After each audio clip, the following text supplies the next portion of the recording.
today I said earlier we'll be looking at the upstream sector here in Nigeria. And we have some guest officials of the department here in the studio with us.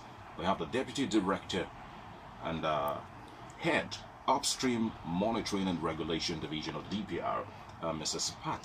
Maseli. Glad to have you on the show today. Thank you. Very good morning to you. All right. We also have the Assistant Director, Exploration, Upstream Division of the DPR, Mr. Ovadje Obukaroro. Thanks for coming on the program.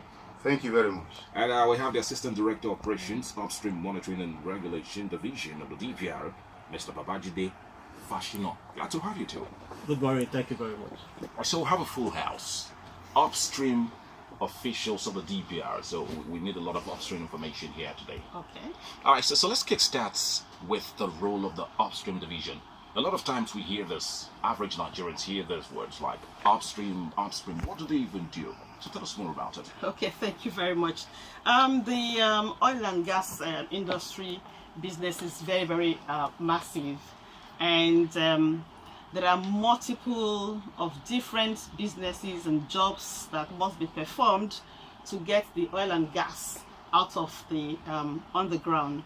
And for ease of business, these have been classified into upstream, midstream, and downstream. Okay. For us in the upstream, our major role is to do exploration work, look for the oil, and then produce it, and that's majorly what upstream is all about.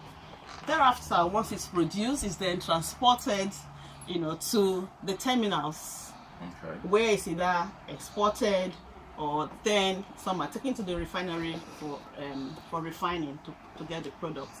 So our job is basically to search for hydrocarbon in the subsurface, and this is the work of geologists and geoscientists and some petroleum engineers. All right, so you must have a lot of them in your department. Oh, definitely a lot. We have a lot. Interesting. So that's basically the function of the upstream sector. Yes. So all of these activities are highly regulated. They're highly regulated because you don't want to do business in a harsh environment. You don't want to destroy the environment. It's a risky job, and so we want to protect our communities. We want to protect our environment, and of course, particularly those who have farming and fisheries for their livelihood. So all of these we have to do in line with extant laws and regulations of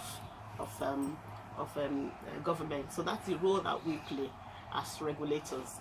And all of these activities, from exploration means you're looking for hydrocarbons, and that entails shooting of seismic. What was that?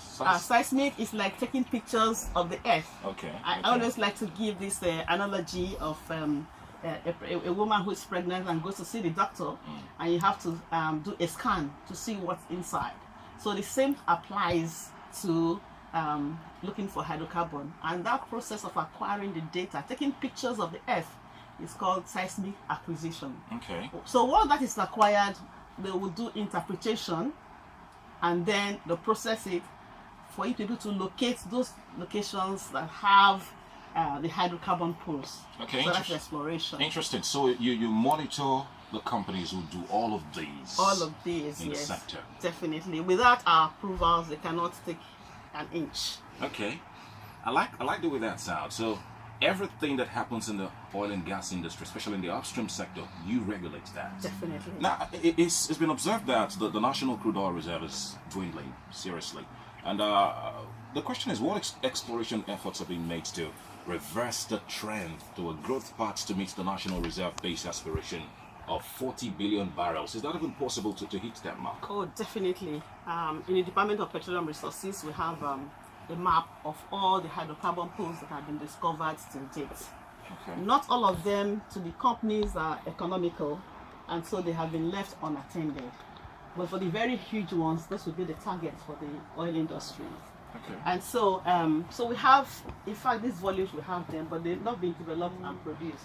So as of today, we have reserves of 36.1 billion barrels. that is proved.